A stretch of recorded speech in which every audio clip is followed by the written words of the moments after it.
नमस्कार प्यारे साथियों। आज हम बात करने वाले हैं असिस्टेंट प्रोफेसर भर्ती परीक्षा 2023, जिसकी परीक्षा तिथि थी 7 जनवरी 2024 और जिसकी मॉडल उत्तर कुंजी आ चुकी है। और मॉडल उत्तर कुंजी के अनुसार इसका हल करते हैं। इसमें प्रश्नों की संख्या थी 100 और यह जीके सामान्य ज्ञान का पेपर है। जनरल स्टडीज ऑफ राजस्थान का पेपर 3rd। पहला प्रश्न है, वार्षिक प्रशासनिक प्रतिवेदन 2022-23 के अनुसार निम्नलिखित में से किस जिले में 2019 से 2021 तक वन क्षेत्र में 30% से अधिक की नकारात्मक वृद्धि दर्ज की गई है? तो इसका सही उत्तर हो जाएगा जालौर। अगला प्रश्न है, निम्नलिखित में से किन जिलों के समूह को उनकी औसत वार्षिक वर्षा के अनुसार आरोही क्रम में व्यवस्थित किया गया है? तो इसका सही उत्तर हो जाएगा जोधपुर, राजसमंद और उदयपुर। अगला प्रश्न है, हाड़ौती प्रदेश में प्रधान प्रकार की मृदा है? तो इसका सही उत्तर हो जाएगा वर्टी सॉइल्स। अगला प्रश्न है, सूची फर्स्ट को सूची सेकंड से सुमेलित कीजिए। इसमें फर्स्ट में खनिज दे रखा है, सेकंड में खान और भंडार दे रखा है। तो टंगस्टन नाना कराब में हो जाएगा एस्बेस्टोस, तो ये हो जाएगा आसिंद में। और फेल्सपार ये हो जाएगा लोहरवाड़ा। और मैग्नीज हो जाएगा रेवासा। तो इसका सही उत्तर हो जाएगा फर्स्ट में बी और सेकंड में ए और थर्ड में डी, ये हो जाएगा 1 नंबर। अगला प्रश्न है, निम्नलिखित में से किस झील का क्षेत्रफल संकुचित हो रहा है? तो इसका सही उत्तर हो जाएगा ताल छापर का। अगला प्रश्न है, लिग्नाइट पर आधारित ताप विद्युत संयंत्र स्थित है? तो इसका सही उत्तर हो जाएगा गुड्डा गांव तथा गिराल। अगला प्रश्न है, 2011 की जनगणना के अनुसार राजस्थान के कौन से जिलों के युग्म में अनुसूचित जनजाति का उनकी कुल जनसंख्या में न्यूनतम प्रतिशत है? तो इसका सही उत्तर हो जाएगा बीकानेर और नागौर। अगला प्रश्न है, जनगणना 2011 के अनुसार निम्नलिखित जिलों के लिंगानुपात के आधार पर सही अवरोही क्रम का चयन कीजिए। तो इसका सही उत्तर हो जाएगा पाली, टोंक, फिर दौसा और अलवर। अगला प्रश्न है, निम्नलिखित में से कौन सा वन्य जीव अभयारण्य एक से अधिक जिलों में स्थित है? तो इसका सही उत्तर हो जाएगा टोडगढ़, रावली। अगला प्रश्न है, राजकिरण और RD57 किस फसल की उन्नत किस्में हैं? तो इसका सही उत्तर हो जाएगा जौ। अगला प्रश्न है, निम्न में से राजस्थान के किस जिले में सोने के भंडार पाए गए हैं? तो इसका सही उत्तर हो जाएगा बांसवाड़ा। अगला प्रश्न है, निम्नलिखित कथनों पर विचार कीजिए तथा नीचे दिए गए कुट से सही उत्तर का चयन कीजिए। ए में दे रखा है चंबल परियोजना मध्य प्रदेश तथा राजस्थान का संयुक्त उद्यम है, तो ये सही है। अगला बी में दे रखा है गांधी सागर बांध का निर्माण प्रथम चरण में हुआ, ये भी सही है। सी में है जवाहर सागर बांध का निर्माण द्वितीय चरण में हुआ, तो ये गलत हो जाएगा। इसका सही उत्तर हो जाएगा केवल ए तथा बी सही है। अगला प्रश्न है, सूची फर्स्ट को सूची सेकंड से सुमेलित कीजिए। इसमें सीमेंट उद्योग दे रखे हैं और स्थान दे रखा है। जेके सीमेंट है, ये निम्बा हेड़ा में है। बिरला सीमेंट है, ये चित्तौड़गढ़ में हो जाएगी। और बिनानी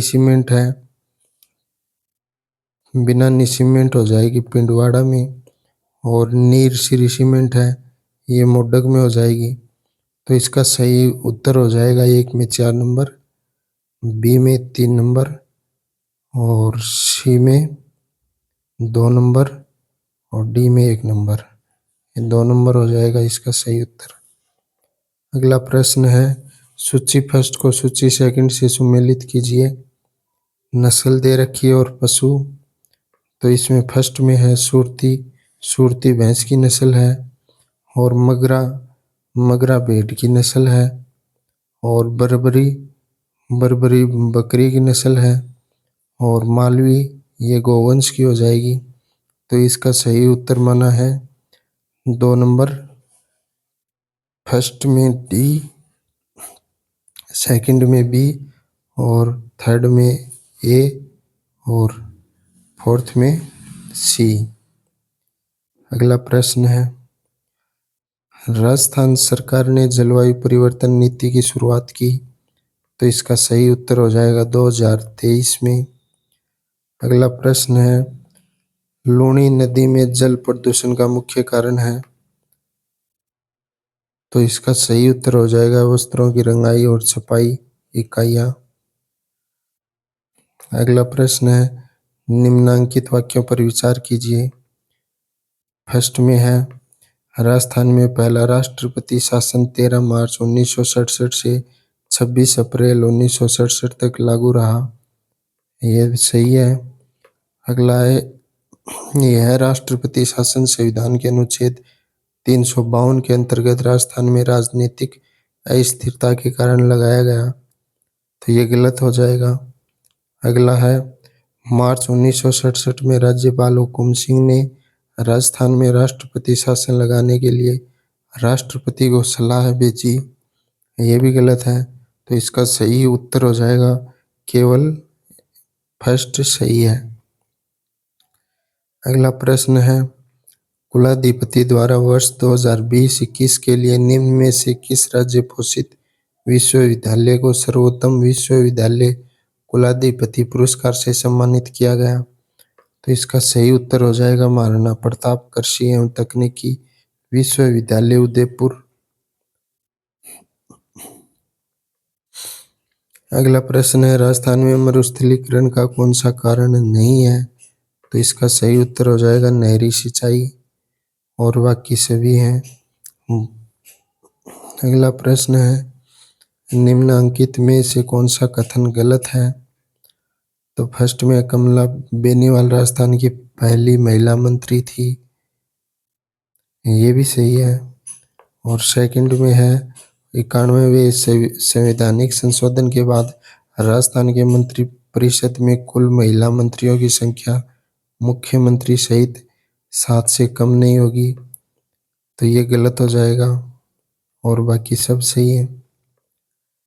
अगला प्रश्न है, राजस्थान में विधानसभा निर्वाचन क्षेत्रों के बारे में निम्नांकित में से कौन सा एक कथन सही नहीं है। तो इसका सही उत्तर हो जाएगा 2 नंबर, राजस्थान राज्य विधानसभा के लिए कुल निर्वाचन क्षेत्रों की वर्तमान संख्या का निर्धारण 2001 की जनगणना के आधार पर हुआ। ये कथन गलत है। अगला प्रश्न है, निम्नांकित मुख्यमंत्रियों में से किस मुख्यमंत्री ने राजस्थान में राष्ट्रपति शासन के कारण सबसे ज्यादा बार अपने मंत्रिपरिषद की बर्खास्तगी देखी है। तो इसका सही उत्तर हो जाएगा भैरों सिंह शेखावत। अगला प्रश्न है, निम्नांकित में से किसने 29 अगस्त 1949 को राजस्थान उच्च न्यायालय के उद्घाटन कार्यक्रम की अध्यक्षता की थी। तो इसका सही उत्तर हो जाएगा राज प्रमुख महाराजा सवाई मान सिंह। अगला प्रश्न है, राजस्थान उच्च न्यायालय के प्रथम और नवीनतम मुख्य न्यायाधीश कौन है जिन्हें भारत के सर्वोच्च न्यायालय में न्यायाधीश के पद पर आसीन किया गया है। तो इसका सही उत्तर हो जाएगा न्यायाधीश KN वाचू और न्यायाधीश अगस्टाइन जॉर्ज मसी है। अगला प्रश्न है, निम्नांकित में से कौन राजस्थान राज्य महिला आयोग की अध्यक्ष नहीं रही है। तो इसका सही उत्तर हो जाएगा नगेंद्र वाला। अगला प्रश्न है, राज्य वित्त आयोग राजस्थान के अध्यक्ष एवं उनके आवंटित कार्यकाल के संबंध में कौन सा सुमेलित नहीं है। तो ये अध्यक्ष दे रखे हैं राज्य वित्त आयोग के, और ये कालावधि दे रखी है। तो इसका सही उत्तर हो जाएगा ज्योति किरण। ये सही सुमेलित नहीं है। अगला प्रश्न है 2023 तक राजस्थान विधानसभा अपना पूर्ण कार्यकाल पूरा करने से पूर्व ही दिनांक कितनी बार भंग की गई? तो इसका सही उत्तर हो जाएगा 3 बार। अगला प्रश्न है राज्य चुनाव आयोग द्वारा अक्टूबर दिसंबर 2020 में राजस्थान के कितने जिलों में पंचायती राज संस्थाओं के 11वें आम चुनावों को आयोजित किया गया था? तो इसका सही उत्तर हो जाएगा 21 जिले। अगला प्रश्न है राजस्थान राज्य मानव अधिकार आयोग के अधिनियम किस दिनांक उपरांत लागू हुए? तो इसका सही उत्तर हो जाएगा 19 जनवरी 2001 से। अगला प्रश्न है निम्नलिखित कथनों में से कौन सा एक कथन सही नहीं है? तो सही नहीं है पूछा तो ये हो जाएगा 1952 में राजस्थान पंचायती राज अधिनियम लागू हुआ और पूरे राज्य में ग्राम पंचायतें स्थापित की गई। ये गलत हो जाएगा। अगला प्रश्न है Rajasthan real estate regulatory authority Rajasthan RERA का गठन किस वर्ष में किया गया? तो इसका सही उत्तर हो जाएगा 2019। अगला प्रश्न है निम्नलिखित में से किसका कार्यकाल राजस्थान लोक सेवा आयोग के अध्यक्ष के रूप में सबसे लंबा रहा है? तो इसका सही उत्तर हो जाएगा DS तिवारी। अगला प्रश्न है राजस्थान के निम्नलिखित मुख्य सचिवों में से किस एक ने अशोक गहलोत के मुख्यमंत्रित्व कार्यकाल में कभी भी मुख्य सचिव के रूप में कार्य नहीं किया? तो ये प्रश्न RPSC ने डिलीट कर दिया है। अगला प्रश्न है जन सूचना पोर्टल के संबंध में त्रुटिपूर्ण कथन को पहचानिए। तो त्रुटिपूर्ण कथन यह RTI अधिनियम 2005 की धारा 4(2) के अंतर्गत मांगी गई सूचना प्रदान करने का एक प्रयास है। ये कथन गलत है। अगला प्रश्न है सामाजिक अंकेक्षण उत्तरदायित्व और पारदर्शिता सोसाइटी राजस्थान का गठन कब किया गया? तो इसका सही उत्तर हो जाएगा 2019 में। अगला प्रश्न है राजस्थान राज्य महिला आयोग अधिनियम 1999 की कौन सी धारा में आयोग के कार्य उल्लेखित हैं? तो इसका सही उत्तर हो जाएगा धारा 11 में। अगला प्रश्न है कृषि गणना 2015-16 के अनुसार राजस्थान में परिचालित भूमि जोतों का औसत आकार था? तो इसका सही उत्तर हो जाएगा 2.73 हेक्टेयर। अगला प्रश्न है राजस्थान में पेट्रोलियम उत्पादक क्षेत्र कितने जिलों में फैला हुआ है? तो इसका सही उत्तर हो जाएगा 14 जिलों में। अगला प्रश्न है निम्नलिखित वाक्यों पर विचार कीजिए। तो फर्स्ट में है राजस्थान लोक सेवा के प्रदान की गारंटी अधिनियम 2011 उपबंधित करता है कि प्रथम अपील अधिकारी के निर्णय के विरुद्ध निर्णय के 30 दिनों के भीतर द्वितीय अपील अधिकारी के पास दूसरी अपील की जा सकती है। तो ये तो गलत हो गया। अगला है राजस्थान लोक सेवा के प्रदान की गारंटी अधिनियम 2011 उपबंधित करता है कि द्वितीय अपील अधिकारी 30 दिन के बाद भी अपील ले सकता है यदि वह संतुष्ट हो जाता है कि आवेदक के समय पर अपील नहीं कर पाने के पर्याप्त कारण हैं। तो ये भी गलत है। तो इसका सही उत्तर हो जाएगा फर्स्ट तथा सेकंड दोनों सही नहीं है। अगला प्रश्न है वर्ष 2022-23 के अग्रिम अनुमानों के आधार पर राजस्थान में स्थिर कीमतों पर सकल राज्य मूल्यवर्धन में कृषि क्षेत्र का योगदान रहने की संभावना है? तो इसका सही उत्तर हो जाएगा 28.5%। अगला प्रश्न है राजस्थान में 2011-12 से 2022-23 की अवधि के दौरान कृषि एवं संबद्ध क्षेत्र की स्थिर मूल्यों पर सकल राज्य मूल्यवर्धन में चक्रवृद्धि वार्षिक वृद्धि दर कितनी रही? तो इसका सही उत्तर हो जाएगा 5.24%। अगला प्रश्न है राजस्थान में निम्न में से कौन सी रबी मौसम की तिलहन फसलें हैं? तो इसका सही उत्तर हो जाएगा सरसों, तारामीरा एवं अलसी। अगला प्रश्न है, राज्य के आर्थिक वित्तीय परिदृश्य में सुधार के लिए थिंक टैंक के रूप में कार्य करने हेतु राजस्थान में निम्न में से कौन सी परिषद अथवा समिति का गठन किया गया है?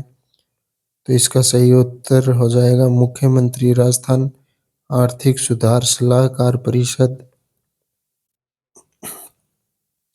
अगला प्रश्न है, राजस्थान में अटल भूजल योजना का उद्देश्य क्या है? तो इसका सही उत्तर हो जाएगा भूजल के बेहतर प्रबंधन के साथ साथ इसके घटते स्तर को रोकना। अगला प्रश्न है, निम्न में से किस वर्ष में राजस्थान सूक्ष्म लघु और मध्यम उद्यम नीति शुरू की गई? तो इसका सही उत्तर हो जाएगा 2022 में। अगला प्रश्न है, राजस्थान के शहरी गरीब और कमजोर तबके के नागरिकों को उच्च गुणवत्ता वाली प्राथमिक स्वास्थ्य सेवाएं निम्न में से किसके द्वारा प्रदान की जा रही हैं? तो इसका सही उत्तर हो जाएगा जनता क्लिनिक। अगला प्रश्न है, मुख्यमंत्री विशेष योग्य जन स्वरोजगार योजना के संबंध में निम्न में से कौन सा कथन सही नहीं है? तो इसका सही उत्तर हो जाएगा ऋण उन विशेष योग्य जनों को दिया जाता है जिनकी स्वयं एवं परिवार की सभी स्रोतों से वार्षिक आय 5 लाख से कम है। अगला प्रश्न है, स्टार्स एक विश्व बैंक द्वारा वित्त पोषित परियोजना है जिसे राजस्थान में क्रियान्वित किया जा रहा है। इस परियोजना का उद्देश्य है? तो इसका सही उत्तर हो जाएगा स्कूल शिक्षा की गुणवत्ता और प्रशासन में सुधार करना। अगला प्रश्न है, राजस्थान की मिड डे मील योजना के बारे में निम्न में से कौन सा सही है? तो इसका सही उत्तर हो जाएगा इस योजना के अंतर्गत कक्षा 1 से 5 तक के विद्यार्थियों को दिए जाने वाले भोजन में न्यूनतम 450 कैलोरी और 12 ग्राम प्रोटीन होता है। अगला प्रश्न है, स्टैंड अप इंडिया योजना में परिकल्पना की गई है कि अनुसूचित जाति अथवा अनुसूचित जनजाति तथा महिला उद्यमियों में उद्यमशीलता को प्रोत्साहित किया जाए। अगला प्रश्न है, Rajiv Gandhi scholarship for academic excellence योजना के बारे में निम्न में से कौन सा कथन सही है? तो इसमें ए में दे रखा है, इस योजना के तहत प्रतिवर्ष 200 मेधावी छात्रों को विश्व के शीर्ष 250 विश्वविद्यालयों अथवा संस्थानों में पढ़ने के लिए प्रायोजित किया जाता है। तो ये तो गलत है। और बी में है, संपूर्ण शिक्षा शुल्क और अन्य खर्च राजस्थान सरकार द्वारा वहन किया जाता है। तो ये तो सही है। तो इसका सही उत्तर हो जाएगा केवल बी सत्य है। अगला प्रश्न है, राजस्थान में कुल 4 जिलों को 100% डिजिटाइजेशन के लिए चयनित किया गया है। ये जिले हैं, तो इसमें अजमेर, धौलपुर, जैसलमेर और सिरोही हो जाएगा। अगला प्रश्न है, दिल्ली वडोदरा ग्रीनफील्ड एक्सप्रेसवे की लंबाई राजस्थान में कितनी है? तो इसका सही उत्तर हो जाएगा 374 किलोमीटर। अगला प्रश्न है, निःशुल्क एवं अनिवार्य शिक्षा का अधिकार अधिनियम 2009 के अंतर्गत राजस्थान में निजी विद्यालयों में कमजोर वर्ग और वंचित वर्ग के बालकों अथवा बालिकाओं के लिए कितनी सीटें आरक्षित की गई हैं? तो इसका सही उत्तर हो जाएगा 25%। अगला प्रश्न है, राजस्थान में मुख्यमंत्री वृद्धावस्था सम्मान पेंशन योजना के अंतर्गत 55 वर्ष और उससे अधिक आयु की महिलाएं और 58 वर्ष और उससे अधिक आयु के पुरुष पेंशन प्राप्त करते हैं। तो इसका सही उत्तर हो जाएगा 75 वर्ष की आयु तक 1000 रुपये प्रति माह है। अगला प्रश्न है, राजस्थान में एक जिला एक उत्पाद की शुरुआत के उद्देश्य के संबंध में निम्न में से कौन सा कथन सत्य है? तो निर्यात क्षमता वाले उत्पादों और सेवाओं की पहचान कर उन्हें बढ़ावा देना, ये भी सही है। बी में है राजस्थान के हर जिले को एक संभावित निर्यात केंद्र के रूप में परिवर्तित करना, ये भी सही है। तो इसका सही उत्तर हो जाएगा ए और बी दोनों सत्य हैं। अगला प्रश्न है, निम्न में से कौन सा कथन सत्य है? ए में है राजस्थान हस्तशिल्प नीति 17 सितंबर 2022 से लागू की गई, तो ये भी सही है। बी में है इस नीति का उद्देश्य राज्य के हस्तशिल्पियों और बुनकरों को उन्नत तकनीकी और आवश्यक वित्तीय और विपणन सहायता प्रदान कर प्रोत्साहित करना, तो ये भी सही है। तो इसका सही उत्तर हो जाएगा ए और बी दोनों सत्य हैं। अगला प्रश्न है, राजस्थान के छठे राज्य वित्त आयोग के बारे में कौन सा कथन सही नहीं है?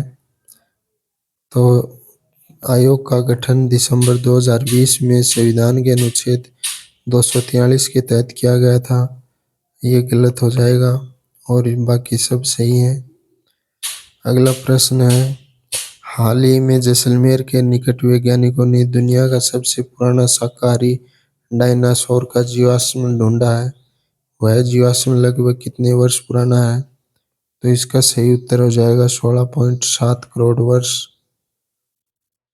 अगला प्रश्न है, नौवां राष्ट्रमंडल संसदीय संघ सीपीए भारत क्षेत्रीय सम्मेलन उदयपुर में कब आयोजित किया गया था? तो इसका सही उत्तर हो जाएगा 21 से 22 अगस्त 2023। अगला प्रश्न है, राजस्थान पर्यटन प्रोत्साहन नीति 2022 के अंतर्गत देशी व विदेशी फिल्म निर्माताओं को कितनी धनराशि की सब्सिडी का प्रावधान किया गया है? तो इसका सही उत्तर हो जाएगा 2 करोड़ तक।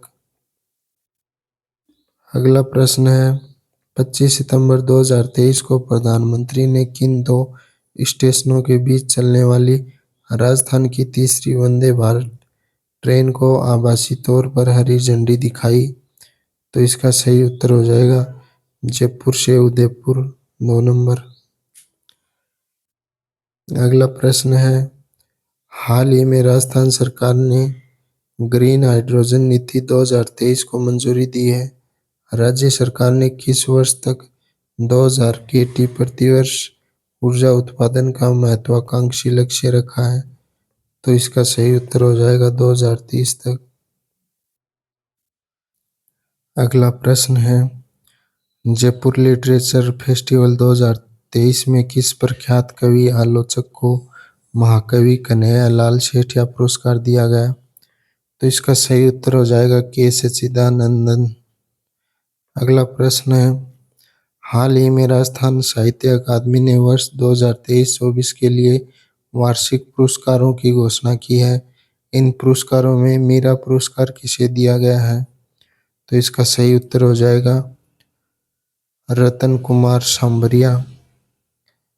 अगला प्रश्न है, हाल ही में भौगोलिक संकेत रजिस्ट्री ने राजस्थान की कशीदाकारी शिल्प को भौगोलिक संकेत जीआई टैग प्रदान किया है।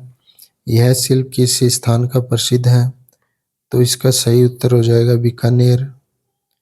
अगला प्रश्न है, राज्य में पुराने और बड़े पेड़ों के संरक्षण को बढ़ावा देने के लिए राजस्थान राज्य जैव विविधता बोर्ड ने कौन सी फोटोग्राफी प्रतियोगिता शुरू की है? तो इसका सही उत्तर हो जाएगा राजस्थान राज्य महावृक्ष प्रतियोगिता। अगला प्रश्न है, राजस्थानी भाषा साहित्य एवं संस्कृति अकादमी के द्वारा वर्ष 2023-24 के लिए सूर्यमल मिश्रण शिखर पुरस्कार किसे दिया जाएगा? तो इसका सही उत्तर हो जाएगा डॉक्टर मनमोहन सिंह यादव। अगला प्रश्न है, निम्न में से किसने मिस अर्थ इंडिया 2023 का खिताब जीता? तो इसका सही उत्तर हो जाएगा प्रियन सेन। अगला प्रश्न है, राजस्थान का पहला इंटीग्रेटेड रिसोर्स रिकवरी पार्क कहाँ विकसित किया जा रहा है, जहां इलेक्ट्रॉनिक कचरे का पुनर्चक्रण नवीनीकरण और निराकरण किया जाएगा? तो इसका सही उत्तर हो जाएगा थोलाई, जमवार, रामगढ़। अगला प्रश्न है राजस्थान पुलिस की 4 महिला पुलिस अधिकारी हाल ही में चीन में आयोजित एशियन खेलों में महिला कबड्डी में स्वर्ण पदक जीतने वाली भारतीय टीम का हिस्सा थी। निम्न में से कौन उसमें से एक नहीं है? तो इसका सही उत्तर हो जाएगा स्नेहल राठौड़। अगला प्रश्न है राजस्थान संस्कृत अकादमी ने डॉक्टर प्रमोद कुमार शर्मा को किस ग्रंथ के लिए अलिख भारतीय माघ पुरस्कार प्रदान किया? तो इसका सही उत्तर हो जाएगा गोपांगना वैभवम। अगला प्रश्न है राजस्थान के किन 2 जिलों में पहली बार junior girls national football championship का आयोजन किया गया? तो इसका सही उत्तर हो जाएगा जयपुर और जोधपुर में। अगला प्रश्न है अवनी लेखरा ने मई 2023 में कोरिया के चांगवोन इंटरनेशनल शूटिंग रेंज में विश्व शूटिंग पैरा स्पोर्ट्स विश्व कप में कौन सा पदक जीता? तो इसका सही उत्तर हो जाएगा रजत। अगला प्रश्न है तीसरी national physical disability T20 cricket championship कहाँ आयोजित की गई थी? तो इसका सही उत्तर हो जाएगा उदयपुर। अगला प्रश्न है हाल ही में रियाद में आयोजित पहले अंतर्राष्ट्रीय सऊदी घुड़सवारी फेडरेशन कप में किस खिलाड़ी ने 3 पदक जीते? तो इसका सही उत्तर हो जाएगा दिव्य कीर्ति सिंह। अगला प्रश्न है राजस्थान की मानिनी कौशिक ने शिफ्ट सामरा और आशी चौकसी के साथ हांगजाओ एशियन खेल 2023 में 50 metre rifle 3 position team event में रजत पदक जीता है। इस पदक को जीतने के लिए उनका संयुक्त योग्यता स्कोर क्या था? तो इसका सही उत्तर हो जाएगा 1764 पॉइंट। अगला प्रश्न है अलाउद्दीन खिलजी की सेना द्वारा रणथंभौर के किले की घेराबंदी के समय उसका कौन सा सेनापति राव हमीर देव के सैनिकों द्वारा मारा गया? तो इसका सही उत्तर हो जाएगा नुसरत खां। अगला प्रश्न है कछवाहा वंश के निम्नलिखित शासकों को कालक्रमानुसार पहले से बाद तक व्यवस्थित कीजिए। तो इसमें सबसे पहले आ जाएगा ये स्वाई जगत सिंह, फिर उसके बाद स्वाई जय सिंह तृतीय 2 नंबर हो जाएगा, और फिर स्वाई माधो सिंह ये 3 नंबर, और स्वाई राम सिंह द्वितीय ये 4 नंबर हो जाएगा। तो इसका सही उत्तर हो जाएगा फर्स्ट, सेकंड, थर्ड और फोर्थ। ये हो जाएगा इसका सही उत्तर हो जाएगा 4 नंबर। अगला प्रश्न है अकबर ने प्रताप से समझौते के प्रयास में 4 शिष्ट मंडल भेजे, निम्न में से किसने शिष्ट मंडल का नेतृत्व नहीं किया? तो इसका सही उत्तर हो जाएगा अबुल फजल। अगला प्रश्न है ख्वाजा मोइनुद्दीन चिश्ती की दरगाह में बुलंद दरवाजे का निर्माण किसने करवाया? तो इसका सही उत्तर हो जाएगा सुल्तान महमूद खिलजी। अगला प्रश्न है बागौर के बारे में निम्न कथनों को पढ़िए। तो फर्स्ट में है बागौर से लघु पाषाणोपकरण पुरातत्व सामग्री प्राप्त हुई है, यह भी सही है। सेकंड में डॉक्टर L.S. लेसनी एवं पुणे विश्वविद्यालय के सहयोग से यहाँ उत्खनन कार्य संपादित किया है, तो ये भी सही है। तो इसका सही उत्तर हो जाएगा फर्स्ट और सेकंड दोनों सही है। अगला प्रश्न है सुमेलित कीजिए रचना है और रचनाकार। तो फर्स्ट में है बाबूजी के छंद, तो इसका सही उत्तर हो जाएगा मेहाचारण, और बाबूजी के गीत तो इसका हो जाएगा बाकीदास, और बाबूजी के सोठे तो इसका हो जाएगा रामनाथ, और बाबू प्रकाश आशिया मोदजी हो जाएगा इसका। तो इसका सही उत्तर हो जाएगा ए में 3 नंबर, बी में 4 नंबर, ये हो जाएगा 4 नंबर। अगला प्रश्न है, निम्न में से कौन सी धातु पंथ की शाखा नहीं है? तो इसका सही उत्तर हो जाएगा थांबा। नागा, खालसा और विरक्ति ये सभी धातु पंथ की शाखाएं हैं। अगला प्रश्न है, 1857 ईस्वी में राजपूताना की 6 ब्रिटिश छावनियों में से कौन सी सबसे शक्तिशाली छावनी थी? तो इसका सही उत्तर हो जाएगा नसीराबाद। अगला प्रश्न है, 1897 ईस्वी में बिजोलिया के किसानों ने जो गिरधरपुरा गांव में एकत्रित थे, निम्न में से किन्हें महाराणा से मिलने के लिए उदयपुर भेजा? तो इसका सही उत्तर हो जाएगा नानजी पटेल और ठाकर जी पटेल। 2 नंबर। अगला प्रश्न है, 1516 ईस्वी में मीरा का विवाह से हुआ? तो इसका सही उत्तर हो जाएगा भोजराज। अगला प्रश्न है, एक लोहे और चमड़े से बना वाद्य है जो मंदिरों में प्रार्थना के समय तथा त्योहारों और धार्मिक उत्सवों के समय बजाया जाता है। तो इसका सही उत्तर हो जाएगा नौबत। अगला प्रश्न है, बेसर और भंवरकड़ी नामक आभूषण महिलाओं द्वारा पहना जाता है। तो इसका सही उत्तर हो जाएगा नाक में। 3 नंबर। अगला प्रश्न है, कौन से शहर गोल्डन ट्रायंगल के अंतर्गत आते हैं? तो इसका सही उत्तर हो जाएगा दिल्ली, आगरा और जयपुर। 4 नंबर। अगला प्रश्न है, चित्रकार निहालचंद से संबंधित था? तो इसका सही उत्तर हो जाएगा किशनगढ़ स्कूल। अगला प्रश्न है, दादू पंथ का अधिकांश साहित्य किस बोली में लिपिबद्ध है? तो इसका सही उत्तर हो जाएगा ढूंढाड़ी में। अगला प्रश्न है, 1933 ईस्वी में कलकत्ता में आयोजित अखिल भारतीय मारवाड़ी महिला सम्मेलन की अध्यक्षता किसने की? तो इसका सही उत्तर हो जाएगा जानकी देवी बजाज। अगला प्रश्न है, मारवाड़ क्षेत्र का लोकप्रिय त्योहार गुड़ला मनाया जाता है।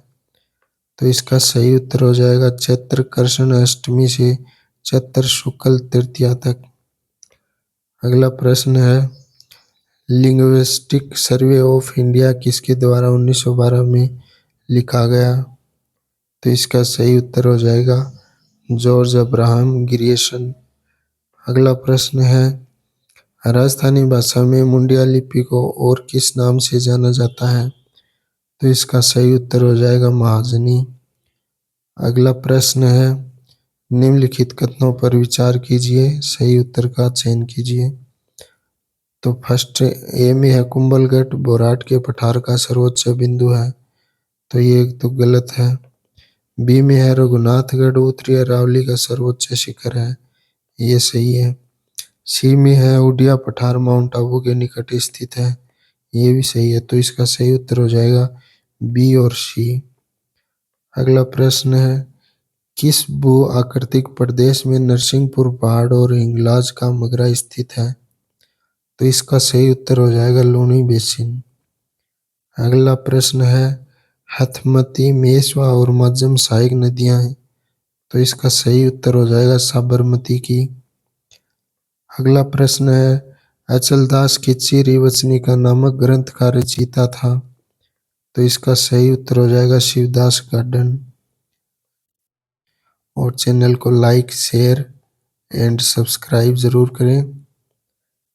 धन्यवाद प्यारे साथियों।